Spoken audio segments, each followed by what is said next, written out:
Go from Q here, take this equation, and now look for solutions in Q adjoin I. What can I get?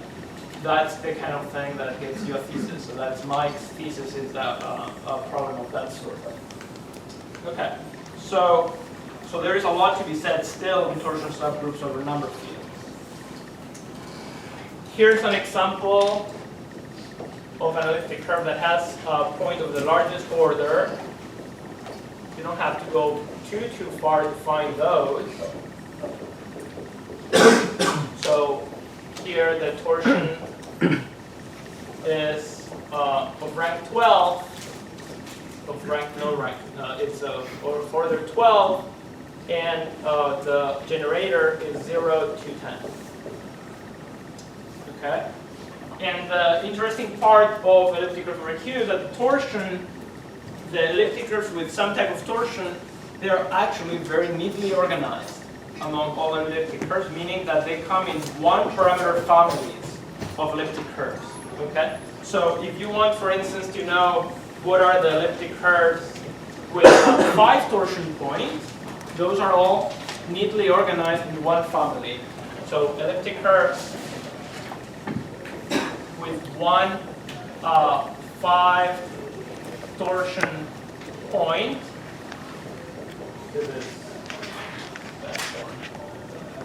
with 5 torsion point are all of them in this family. It's one of these.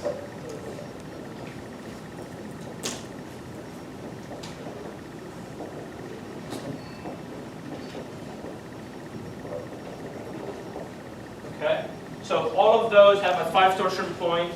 By Mazur's theorem, if there is a 5 torsion point, then it is this one or that one. So the torsion subgroup is either Z mod 5 or Z mod 10.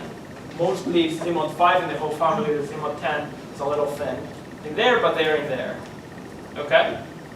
So they come in these neat families. By the way, this shows why we choose to not put all the curves in short Weierstrass form. In this a little longer Weierstrass form, the coefficients are pretty nice. You try to force it if you really hang up that everything has to be in short Weierstrass form, the coefficients are a little worse. And if you are so inclined to work in characteristics 2 and 3, then not all elliptic curves in characteristic 2 and 3 can be put in short Weierstrass form. So you have to use one of these. So they're perfectly fine models. So, Álvaro, yeah. so when you said t equals 0, do you get a singular curve then? Yes. Yes, that's why it's excluded. It's the only one over Q, the only value you can exclude. And then the cusp of node, or? Oh, good question. So that is, it corresponds to a cusp in the modular curve that this is parametrizing. So this is parametrizing. This would be a model for x1 of 5. Okay, so if you go to gamma 1 of 5, calculate how many cusps are there. The one with t equals 0 is one of the cusps, if there are a few. Yeah. You said elliptic curve is 1 5 torsion point. Is that one only 1 5 torsion point? Or can you have 3 or 4 points with? Oh, so good question. So if you have 5 torsions, then I have so P is of order 5, and then I have 2P, 3P, 4P, and 5P, which is O. Obviously, this one does not have 5 torsion. For order 5, it's order 1. But this is like Z mod 5, and if you play in Z mod 5, the numbers 1, 2, 3, and 4 have multiplicative order. Additive order 5, right? So all 4 of them are points of order 5. Okay, but are those the only 4, or can I have a different group of, like, say, so when J and 2J, 3J, etc.? No. So if you had another set, then you would actually have C5 cross C5 as a possibility that you don't. Okay. You can have 10, and then there are also points of order 10 that get thrown in the mix. Okay, yeah, really. Then there is the points of order 2, the points of order 5, and the points of order 10. But points order 5, there would be only 4 of them. Okay.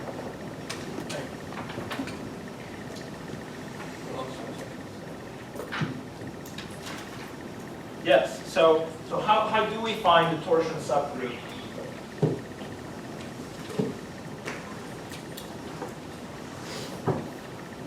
So to find the torsion subgroup,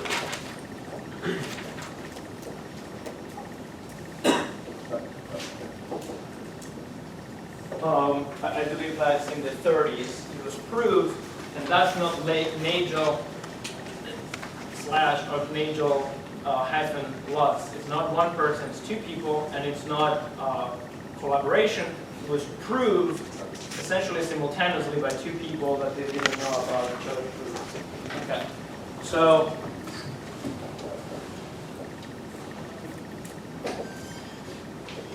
if you have an elliptic curve and bring it to short Weierstrass form, so otherwise the theorem is a little more difficult and not true. So you better bring it here. So you have it in short Weierstrass form and let P, not O, be a torsion point on E. Then, first of all, what Jamie asked, the coordinates are integers.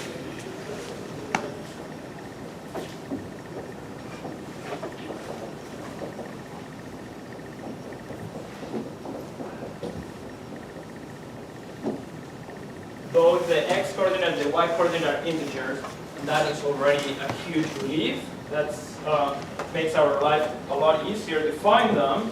But not only that,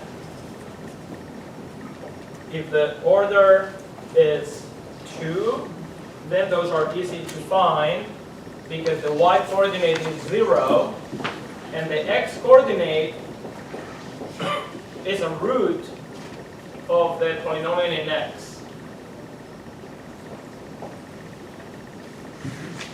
Okay, that's great. But about orders bigger than 2, it also tells you this theorem is gives you everything you need.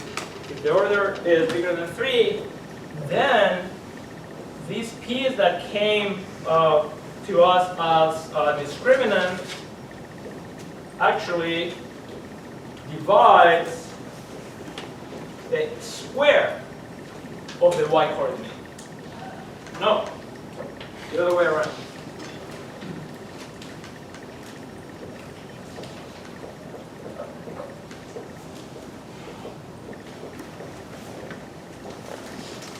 The discriminant is divisible by the square of y. Okay, so I'm not gonna prove that, but let's take, for instance, that elliptic curve. We claimed before that there was just one point of infinite order. I'm talking about torsion, but I'm actually going to prove to you that 3, 5 is a point of infinite order. How? I'm going to prove that there are no points of finite order. Okay? How do we do that? So, first of all, x cubed minus 2 is irreducible, so there are no points of order 2.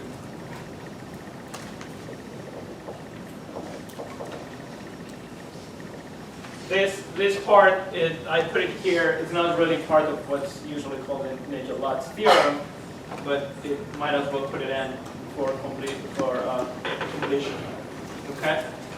But this part is easy to prove. That the point of order 2, the x coordinate is a root of that polynomial, great. And on the other hand, 4a cubed plus 27b squared is 27 times 4. So y squared, if there is a point, y squared would divide 27 times 4 squared in there. What are the possibilities? For y, the y coordinate would be, well, plus minus 1, plus minus 2, plus minus 3, or plus minus 6. right? And then if you in turn throw those in here, then you get the possibility for x cubed. Okay, since y squared equals x cubed minus 2, then x cubed should be 3, 6, 11, or 38. I don't know a lot of cubes, but I know those are not cubes. So this is impossible.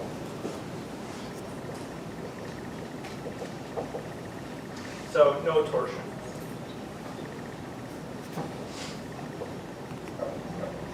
Okay, so there is no torsion, but I have a point on the curve. So that point must be of infinite order.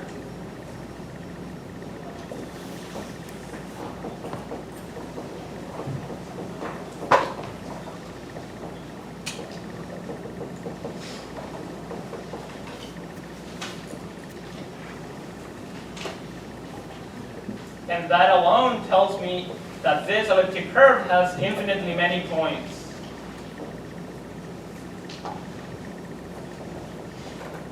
Which is something not trivial at all to prove that there are infinitely many points on one given curve that is higher than g naught 1. Okay, so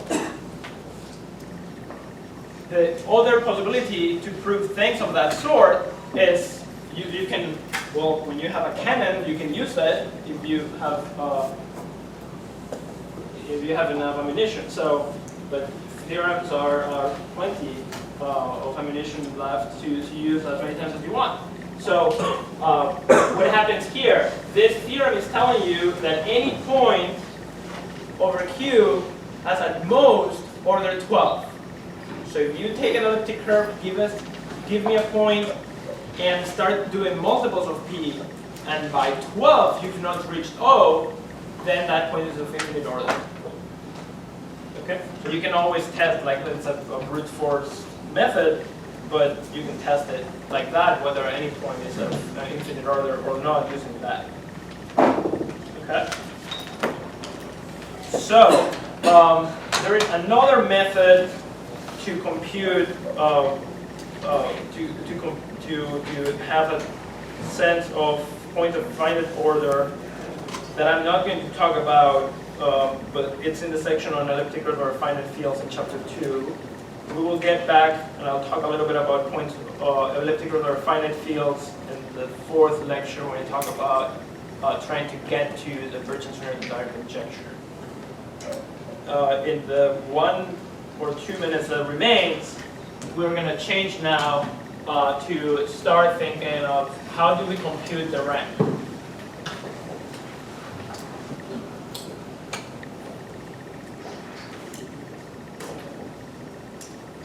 And the answer is very simple, is that we can't. But we do our best. So we have something that looks like an algorithm. We don't know yet if it's an algorithm. And even if it was an algorithm, in practice, it takes sometimes just so much time that we cannot finish it. So you have to find many shortcuts to try to fix this problem.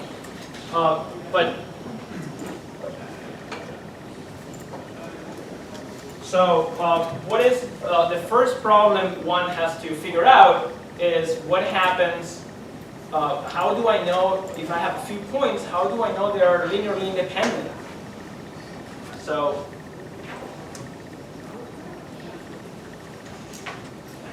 take E,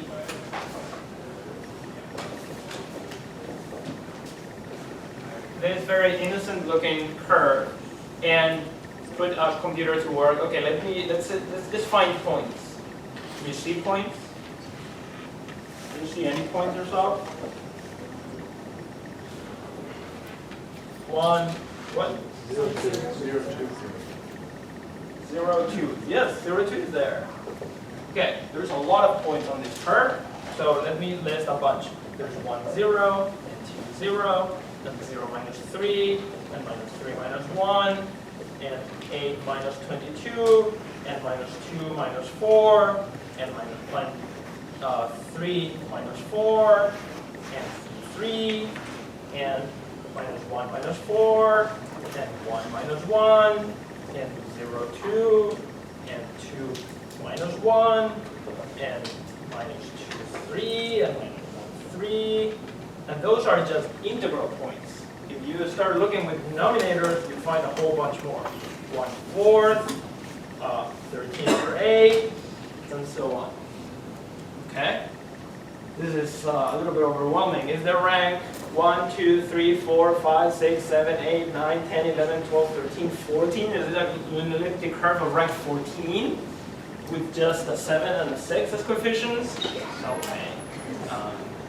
This doesn't sound right. Maybe it has a huge torsion subgroup, right? Those are all integer coefficients.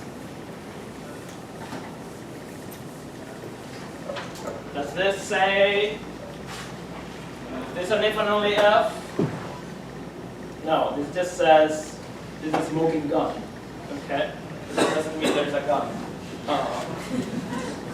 So we just see that there is many integral points, but in fact,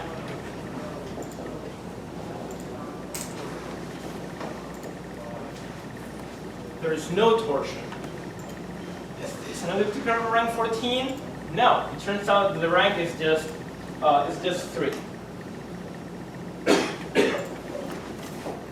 So it turns out that P equals 1, 0, Q equals 2, 0, and rank R equals 0 minus 3, for instance. These are generators.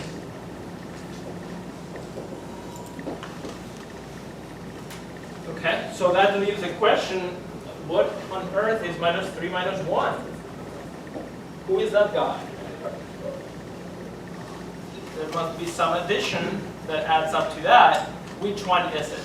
And I mean, this is the beauty of this addition is that completely not transparent of how points are added unless you start doing these constructions with a ruler, right?